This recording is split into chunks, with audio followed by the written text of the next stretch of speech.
Кыргыз элинин улуттук өнөрүн аздектеген инсандар биздин бүгүнкү чыгармачыл кечебиздин коногу. Анда эмесе аларды тааныштырып өтөйүн. Токтогул Сатылганов атындагы улуттук филармонияда эл ырчысы Эстебес тобунун ырчылары Элзар Өскөнбаева жана ошондой эле дастанчы Өмүрзак Кайыпов келген. Саламатсыздарбы? Кош келиңиздер. Саламатсыздар. Майрамыңыздар менен, майрам кут болсун. Сиздердин да майрамыңыздар менен.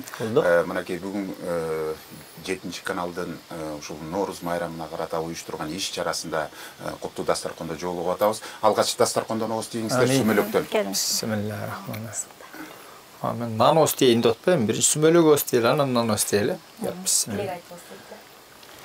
Нандан ос дейиңиздер.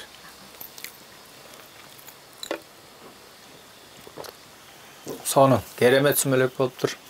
Мээрим даярдаган го сүмөлөктү. Мээрим бүгүн түнү менен ушул сүмөлөк кайнатып, конокторду тозом деп атайын, ушу дастарконду жайнатып отурат. Ошол дастарконду жамаатынын жардамы менен береке болсун. Эми сиздердин мынакей биздин чыгармачылыкты көрсөтөп турган, элдин алдында сиздердин бир өнөрүңүздөрдү тартуулайт турган иш чарада жолугуп отурабыз. Анан алгачкы эле суроону ушул сиздерге, экөөңүздөргө чыгармачыл инсан катары мына оор күндөрдү да баштан өткөрүп бүттүк. Андан сырткары дагы баягы өлбөгөн жанга жаз келет деген кыргызда жакшы макал бар. Өзүңүздөргө белгилүү болгондой, ошол күндөрүбүздү өткөрүп бүтүп, азыр мынакей жай турмушка да өтөп турган убакыттарга жакындап калдык окшойт. Анан сиздердин чыгармачылыгыңыздар да кандай болуп атат, ушуну билгим келип атат. Жаз менен кошо чыгармачыл инсандарга илхом келет дечи эле, чыгармачылык жаатыңыздарда кандай ийгиликтер бар, кандай жетишкендиктер бар? Bir el менен бөлүшүп отурсаңыздар. Кудай буйруса бар жайында. Сиз айткандай жогорудагы могу жаман оору сыркоо биздин эле эмес, жалпы коомчулукка көп таасирин тийгизди. Анан кыргыз мындан да кыйынчылыктарды жеңип келген эл. Кудай буйруса мына баардык ордоруна келе баштады. Буга мисал мына могу жаз майрамында, аялдардын эл аралык күнүндө, жакшы майрамда биздин эл ырчысы Эстебес тобу чоң концерт бердик. Концерт абдан аншылак менен өттү. Бир жумага жакын мурда дээрлик кассада билет калбай калды. Биз 7-8 мартта концерт бердик эле. Ошол биздин атайын сценарий жазылып, атайын режиссура менен коюлган профессионалдык жакшы концертке биздин ажообуз да келип көз кырын салып көрүп кетти, өз оюн айтты. Анан бизге келип көрүп кеткен көрүүчүлөрүбүздүн дагы ойлору, пикирлери абдан жакшы болуп атат. Анан мен дайыма айтып келем да, бул эмгек жалпак болот, дөлөт тоголок болот. Дөлөттү кармап калбасаң тоголоп кетет. А мээнет кылган жериңде дайыма турат деп. Ошол кылган мээнетибиздин үзүрү болуп атат. Эл жакшы кабыл алып атат, эл суранып атат, эл көксөп көргүсү келип атат. Ошонун үстүндө иштер болуп атат. Кудай буйруса мына иштер башталды. А мындан кийин дагы чоң пландарыбыз бар, сценарийлер жазылып атат. Жаңы дагы ушу элдин көксөөсүнө, элдин тилегине, үмүтүнө туура келген далай концерттерди коебуз деген изги тилекте турабыз. Элзар айым, сиздин кандай чыгармачылыкта ийгиликтер, жетишкендиктер болуп атат? Жалпы кыргыз эли дагы сизди эмне менен алек болуп атса керек деп чыдамсыздык менен күтүп отурса керек. Жогоруда айткандай, бизде коллективде аябай кандай десем мындай жумуш күчөп, могу жазында сиз айткандай жаз келери менен жаңы дем менен концертибизди берип алдык. Биз иштегенде байкебиз айткандай күнү түнү иштейсиңер, кааласыңарга. Үй бүлөнү унутпа. Бала чака үй бүлөнү токтоткула деп аябай биздин шефтердин талабы катуу да. Жумуш убагында. Биздин өзүбүздүн жетекчибиз, эмгек сиңирген артистибиз Ал Туткучев. Эл артисти, Кыргыз Республикасынын эмгек сиңирген. Эмгек сиңирген. Буйруса эл артист болот экен. Буйруса эл артист Өмүрзак байке. Аябай буларда талап күчтүү да, чындыгында. Анан катуу иштедик. 3 күн, негизи 2 күн концерт бермеппиз. Жогоруда айткандай 3 күнгө уланып кетти. Андан сырткары ар кимибиз өз алдынча чыгармачылык менен бир аз ырлар жаздыралы деп турабыз. Анан сырткары той топтурлар да кызмат кылып, башка артчылар катары дегендей. Анан үй бүлөбүз менен алектиз. Эң негизгиси бүгүнкү күндө айтпай калыптырбыз. Жалпы журтчулукту бүгүнкү Нооруз майрамы менен куттуктайбыз. Мына жер жарылып, чөп чыгып, желин жарылып, сүт чыгып дегендей береке кут, ырыскы кыргыз элибизге молчулук болсун. Эми сиздер өзүңүздөр ыр баккан адамсыздар, анан кийин көрүүчүлөрүбүз деле сиздерден мындай сөз эмес ыр бүтүп атса керек, анда дароо эле ырга кезек берели. Жакшы болот. Биз атайын бирден келбей, биз дуэт ырдап берели деп Элзара экөөбүз ээрчип келгенбиз. Кыргыздын эң эл жакшы көргөн огончу агабыз бар. Жеке мен да абдан сыйлайм. Хабибилла Азиреткулов деген агабыздын Коштошу вальси деген чыгармасын Элзара экөөбүз ырдап берели.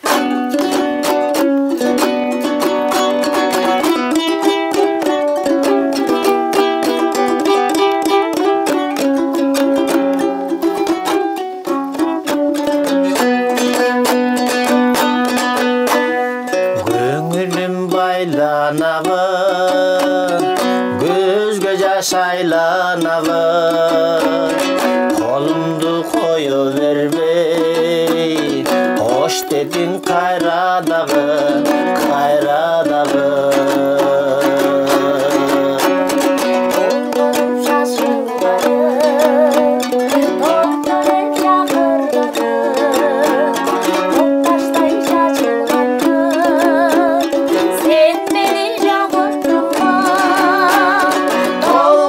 Şaşılmadım, topla dep çakırmadım, toptaştay çaçılganmın, sen meni jogottun bu.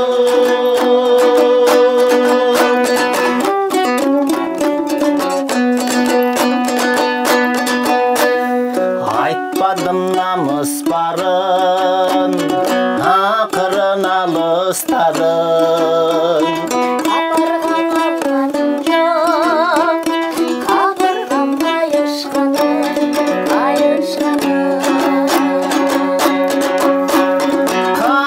Şaşılmadım, gayrıl dep çakırmadım. Şuurday saçılganmın, sen beni jogottun bu. Kaygırıp şaşılmadım, gayrıl dep çakırmadım. Şuurday saçılganmın, sen beni jogottun bu.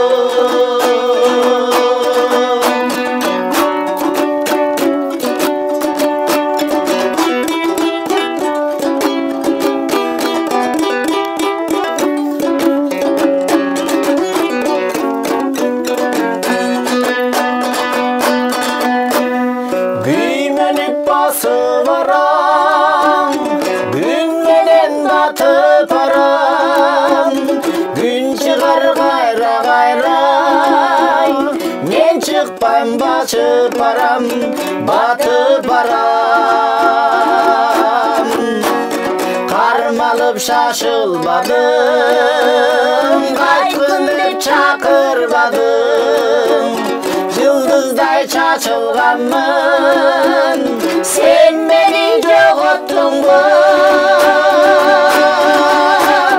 Karmalıp şaşılmadım, qaytkın dep çakırmadım, yıldızday çaçılganmın, sen beni jogottun bu. Kılçaktap şaşılmadım, kıykırıp çakırmadım, kırgızday çaçılganmın, sen beni jogottun bu. Sen beni jogottun bu.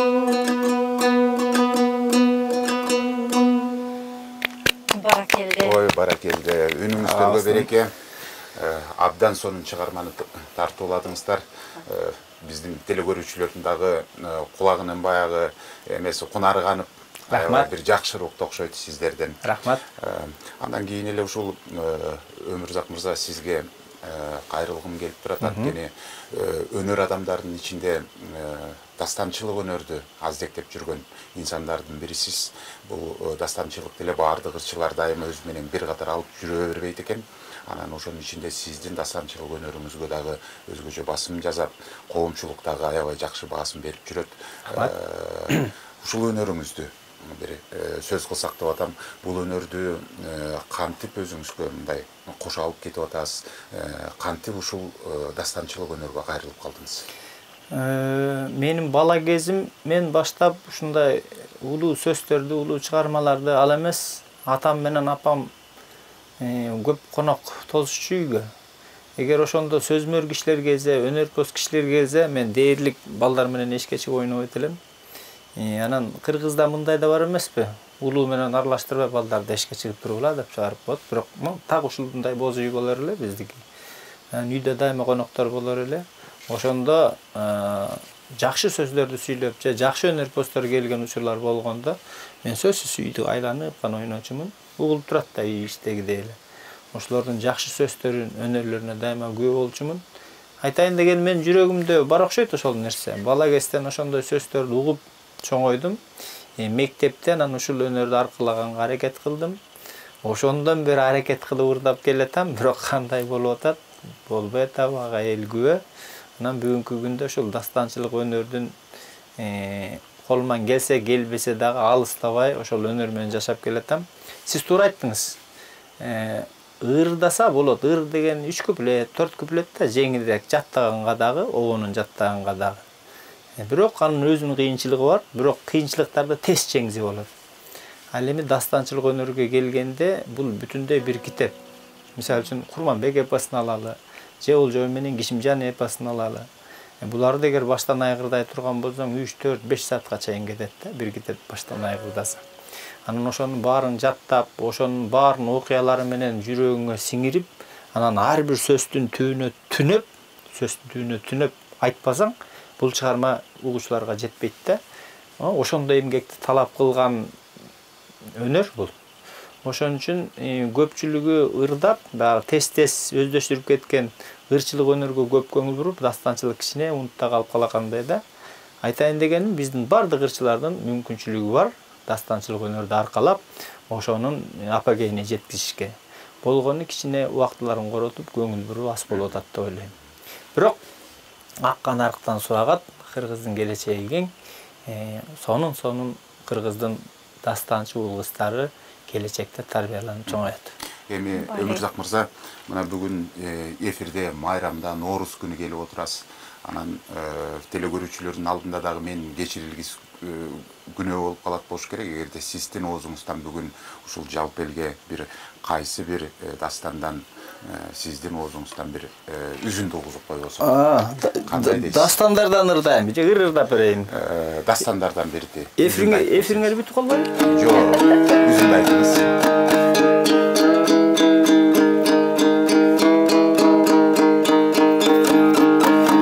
Дастан эмес, дастандар узак болуп кетиши мүмкүн. Мен ашыктык армандарларынан, көлөмдүү чыгармалардан кыскартып ырдап берейин силерге. Жакшы болот. Азыр кыскартканымда көрөсүңөр канча убакыт болот.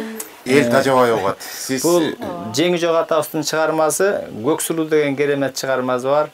Мына ошо айлана чөйрөдө отурган азыркы мээрим баш болгон ушул силердин жааматыңардагы кыз кишилерге арнайлы, анан жалпы кыргыз аял затынын арнайбыз. Бул Жеңижок атабыз 1,5 кылым мурда аял затынын даңкын, баркын, наркын ырдап кеткен экен. Мен муну жалаң эле Көксулуу апабызга таандык эмес, жалпы кыргыз аял затына таандык деп ойлойм. Эл заркап болуп калбасын, ошол аял заттын ичинде сен да барсың.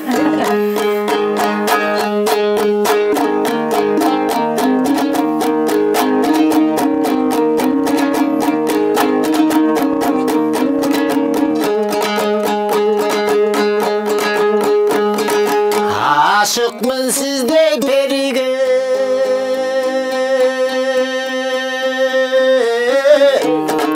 aytalbam sırrım demigen adamdı mınca çurkatmay aytpırmay bilsen emine. Kızıgam sizdey perige, kıynanan çındap demige, ишини мынча чуркатпай деги кыйнабай билсең эминең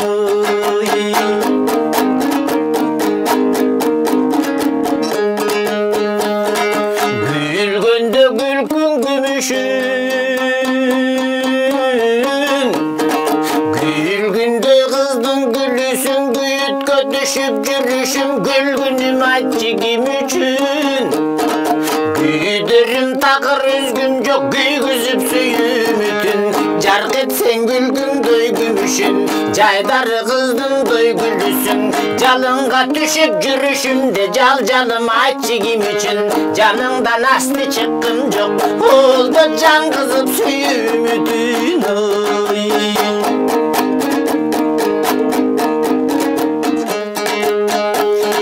ай жүздү бетиң нур чалып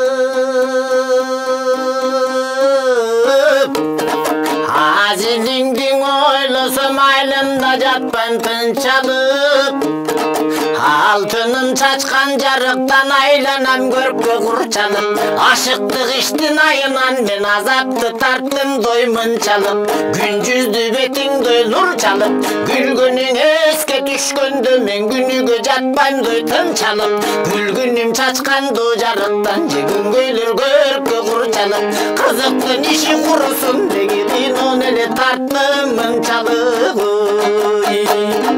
көрүшкөн күнүм салтанат көркүңдөн ай күн жалтанат көркөмүң жандой көксөтүп көмөкөйдөн балтамат көрүнбөй кетсең көк сулуум көнөктөп көздөн жаш тамат жолуккан күнүмдөй салтанат жогорутун ай күндөй жалтанат жодураган келбетиң мен жол карап тарттым көп азап жолукпай кетсең көк сулуум олду жоругуң эстеп жаш тамат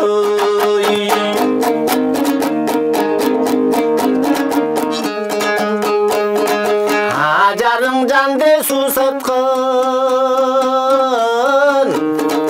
атайың келдим узактан атайың келсем чыкпайсың ар кимдир айткан ушактан айперим туура түшүнүп акылың менен узатсаң көркөмүң жандыдой суусаткан көргөнү келдим дой узактан көргөнү келсем чыкпайсың сен көрүнгөн айткандой ушактан көк сулуң туура түшүнүп мени көңүлүң менен узатсаң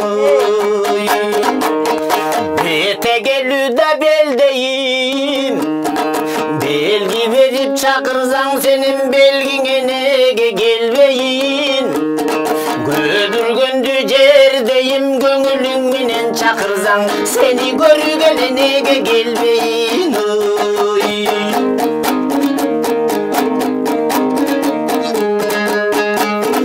калкымдан чыкса көп сулуу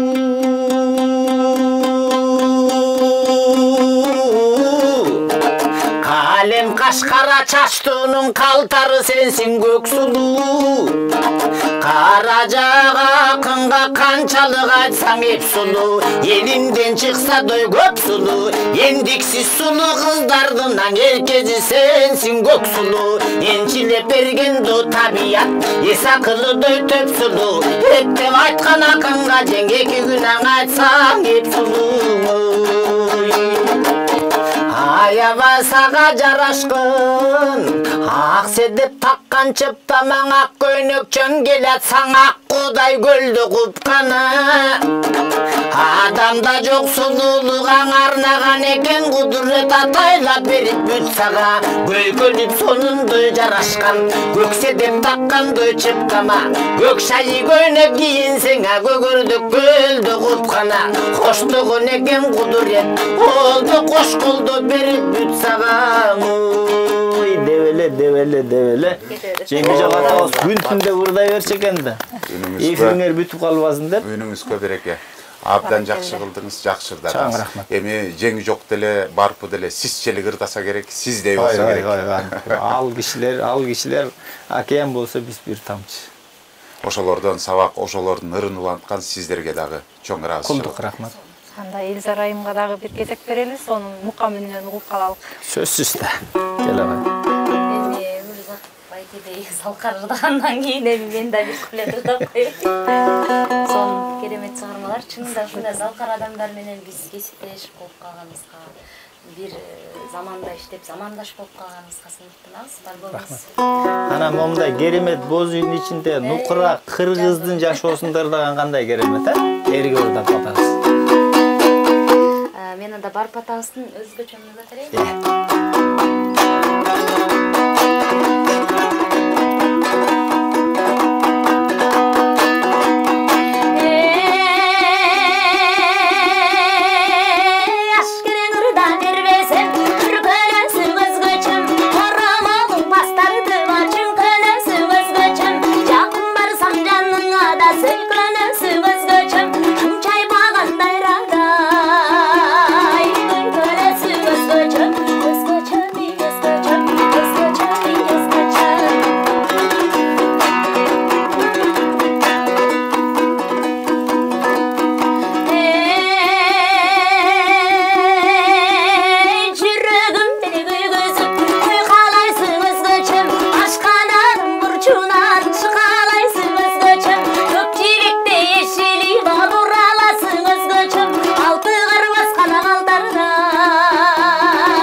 Али.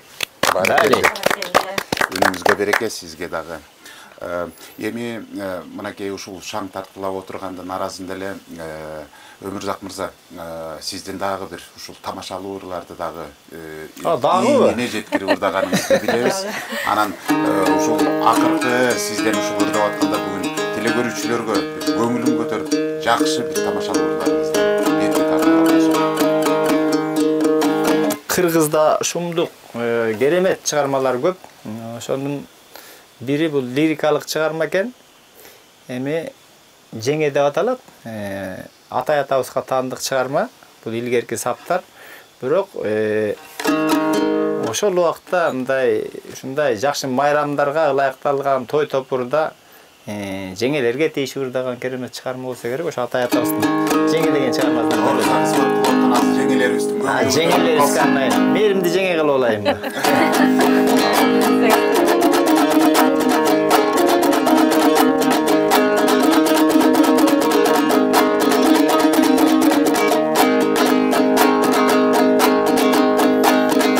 Ой, жеңе мен ырдаймын.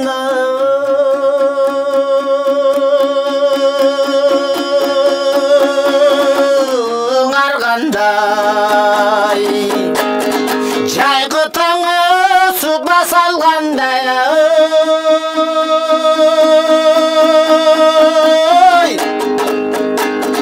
кашат көлө суга сен келсең сенин алдыңдан тоссом тайгандай айланайын жеңеке кагылайын жеңеке сенин алдыңдан тоссом тайманбай.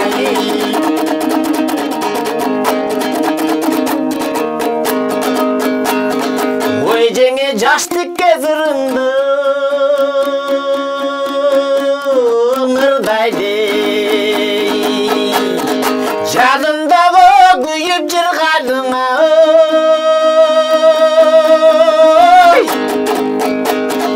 жүрөктөр ашай кеш келгенин биздин жүзүбүз жеңеке, қағылайын жеңеке, біздің жүзіміз айтып тұрмай.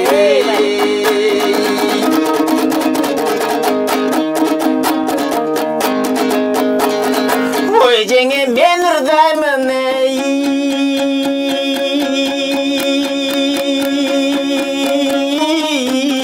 жарғандай. Жайқы таңы суба салғандай, қашат қылы суға сен келсең, сенің алдыңдан тосым тайманбай. Айланайын жеңеке, қағылайын жеңеке, сенің алдыңдан тосым тайманбай. Ай, рахмат сіздерге. Рахмат сіздерге. Уақытыңыздарды бөліп, бүгін ел менен қошо майрам күні чоғы болып, елдің алдында өнеріңіздерді тартуулап бергеніңіздерге расчылық білгізелі. Анан эми сіздерде мына майрамда сіздерді жалпы Кыргызстан қарап отырат, сіздерден құттықтау болсын. Кел, сен құттықта, сен мені. Саламыңыз. Чоң рахмат. Биринчиден сіздердің ушу куттуу студияңыздарға чакырганыңыздарга, ушундай кыргыз жыттанган боз үйдө Нооруз күнү керемет ушундай майрамдык маанай тартуулап атканыңыздарга жалпы кыргыз элин Нооруз майрамы менен чын жүрөктөн куттуктайбыз. Жаз күнүндөй бардык үйдө, бардык жүрөктөрдө деги эле жылуулук болсун. Жогоруда айткандай жер жарылып, чөп чыгып, желин жарылып, сүт чыгып, ак жолтой жылдардан болсун. Барыңарды майрамыңыздар менен куттуктайм. Айтканыңар келсе. Мен дагы элдерге кошулуп, жалпы элибизди, жалпы журтчулугубузду ушу улуу майрам менен куттуктайм. Бул жаңы жашоо деген жерден чөп чыгып атпайбы? Дал ушул сыяктуу ал өнүп, мөмө байлап түшүм берет.